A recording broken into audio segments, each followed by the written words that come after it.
Hello friends, हम फिर से हाजिर हैं आपके सामने एक न्यू मोटिवेशनल सक्सेस स्टोरी लेकर, जो हमें यह बताती है कि सफलता का स्वाद चखना आसान नहीं होता।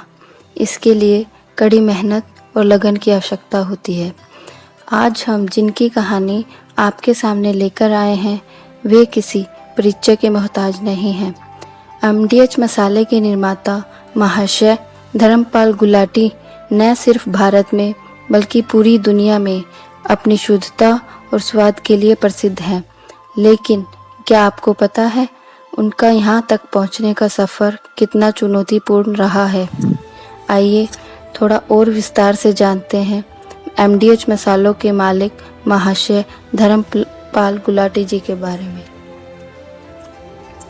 महाशय जी का जन्म सियालकोट, जो अब पाकिस्तान का हिस्सा है, में 27 मार्च 1923 को एक बेहद सामान्य परिवार में हुआ था।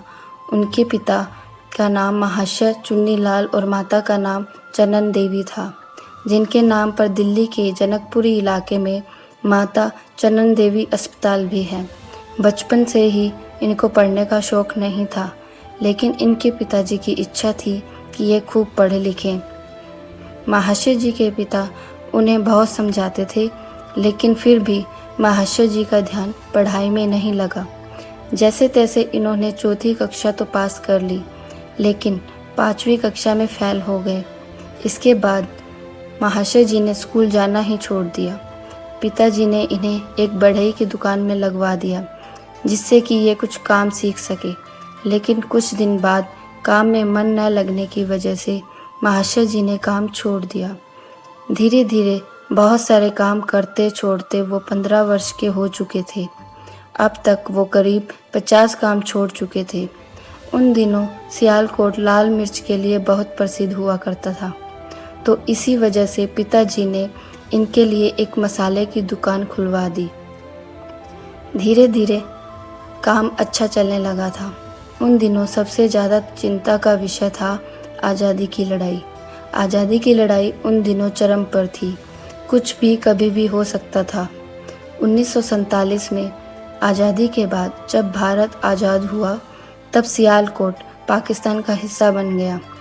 पाकिस्तान में हिंदुओं की हालत बद से बदतर हो रही थी, तो महाशय जी ने परिवार के साथ सियालकोट छोड़ना ही उचित समझा। महाशय जी के एक रिश्तेदार दिल्ली में रहते थे। इसी वजह से महाशय जी भी दिल्ली के करोल बाग में आकर रहने लगे। उस वक्त उनके पास सिर्फ 1500 रुपये थे और कोई काम और रोजगार भी नहीं था।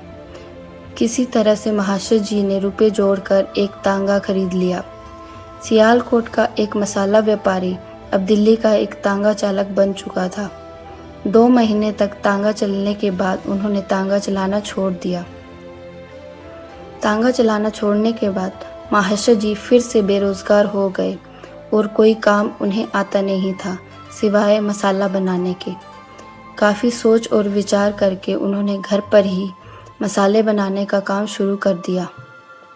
बाज़ार से मसाला खरीद कर लाते, घर में पीसते और फिर इसे बेचते। चूँकि ईमानदार होने के कारण ये मसाले में कुछ गड़बड़ नहीं करते थे, तो इनके मसाले की गुणवत्ता अच्छी होती थी। धीरे धीरे उनके ग्राहक बढ़ने लगे।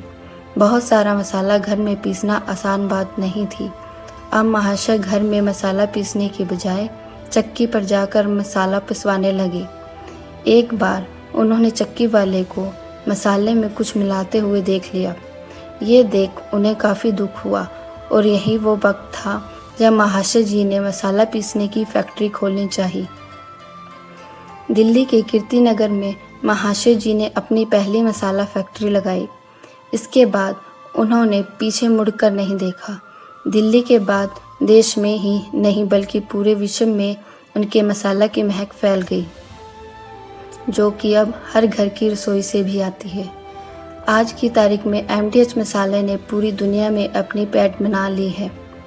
एमडीएच अब एक बहुत बड़ा ब्रांड बन चुका है और महाशय जी उसकी पहचान। एमडीएच मसालों के अलावा महाशय जी काफ़ी बड़ी समाज सेवक भी हैं। उन्होंने कई विद्यालय और अस्पताल बनवाए हैं, जो लोगों को अपनी सेवा का भरपूर लाभ दे रहे हैं। वास्तव में महाशय जी का जीवन प्रेरणादायी है। इन्हीं सब को देखकर 2019 में इन्हें पद्म भूषण अवार्ड से नवाजा गया था।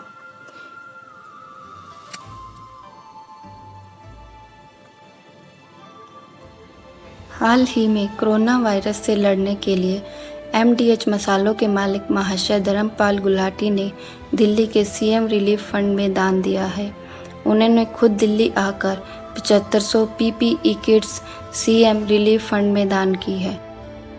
महाशय जी की कहानी जानकर यही कहा जा सकता है कि इंसान अपनी ज़िंदगी में चाहे तो क्या कुछ नहीं कर सकता, बस ज़रूरत है तो दृढ़ निश्चय और ईमानदारी की। तो फ्रेंड्स, आपको ये मोटिवेशनल स्टोरी कैसी लगी हमें ज़रूर बताइएगा।